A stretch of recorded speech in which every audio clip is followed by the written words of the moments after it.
Chinese companies are kind of thriving these days, especially in gaming. For some reason, you have Wukong, you have now Marvel Rivals, Genshin Impact, all of these like Hoyoverse games, every Tencent game, every what else? Wulong. Wulong is literally one of the best Souls-like games I've ever played, if not the best. Sometimes it's even better than Dark Souls because of the story. In terms of story-wise, Wulong is way better than Dark Souls because it kind of takes place in like a historical era when where you have like the Han Empire and all of that stuff. It basically takes inspiration from the Romance of the Three Kingdoms, the most famous Chinese book ever, you know. So every Chinese kid and their mother and their grandmother probably read that book, and you have probably also been exposed to some of its content somewhere, a way or another. You just don't know it yet. So once you start like kind of knowing the names of the character, once you kind of start taking a look at the characters, I kind of clicked in my mind, and then I realized that I've actually like seen these characters before in an anime. So they have actually made an anime that I've watched when I was very very young, but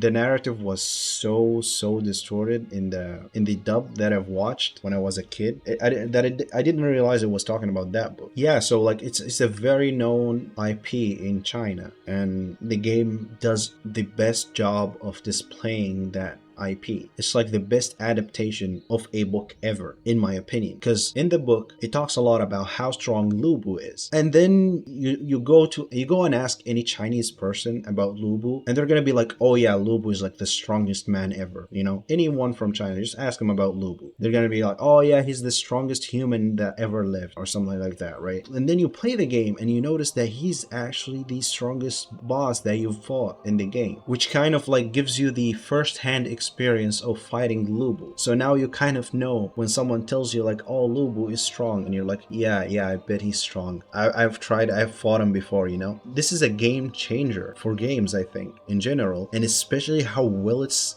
displayed in this game, because the bosses in this game are tough. Okay, they're not easy, but Lu Bu is literally on another level. Like he's in a completely another level. So beating him was like way difficult, and it took me like at least 2 hours to beat him. I think not 2 hours, probably days. It took me days to beat him. Yeah, so like it kind of gives you the first-hand experience of what happened in the past. So I think it's really good that they're making games that are based on, they have done it in a way that is so immersive in the history and still has the fantasy element of video games in it. So you would have magic and that kind of stuff without ruining the historical accuracy of the book, because the book is kind of like it talks about things that happened in real life, you know, but sometimes it mentions like dragons and stuff, like whatever, right? I think that the book could be like historically accurate because it talks about history. It's like it's almost a historical novel, you know, but in the game it adds more to that, where you have like elements like dragons, some magic, whatever elements, you know. And the Chinese people are cool with that because they're kind of used to knowing these things, you know, like they have it in their religion or whatever, right? And it's embedded in their culture anyways, so they believe in these things. Yeah, so I think Lu Bu is the best, not Lu Bu, I think Wulong, which is the game, it's called Wulong. Wulong is one of the best historical adaptations for video games, in my opinion. They have done it in a way that is so good, that made it kind of, because you're taking a story that is already very compelling from a very famous book, and then you're executing it as a game. And now you're playing the book, basically. You're playing the history. You're playing what happened in the history of these kingdoms.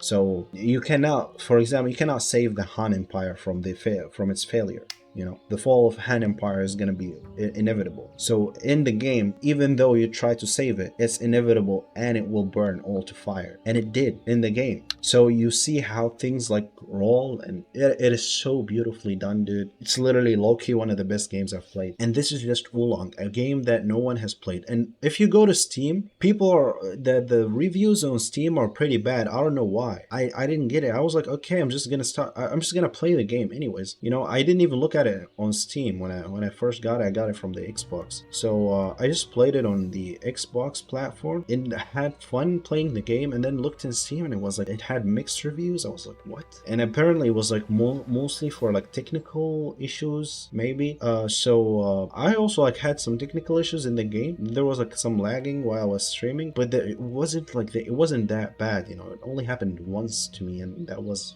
it, you know. And then after that, the game was so smooth. The game was running greatly, and even if it had technical issues, those are just technical issues. They don't affect the rating of the game. So yeah, I've had a lot of fun playing this game. So yeah, Chinese companies are doing very well. Blizzard is dying. Oh, and look, by the way, this guy's saying crazy what not pushing DEI does for your game. Did Overwatch and Diablo push DEI? I don't think so. So your point is there's not valid. No, those are just better games. It's not about pushing DEI or not. I don't think they push DEI in Overwatch 2 or Diablo. It's just they're just worse games by like the hitbox in Overwatch 2, for example. That thing was disastrous. And Diablo 5, everything is paid, you know, like it's pay to win game. No wonder Elon Musk is playing it. And it's very expensive too. So like why would I play Diablo 5 while I can play Path of Exile? But now Path of Exile is also paid, but it's not as expensive as Diablo still.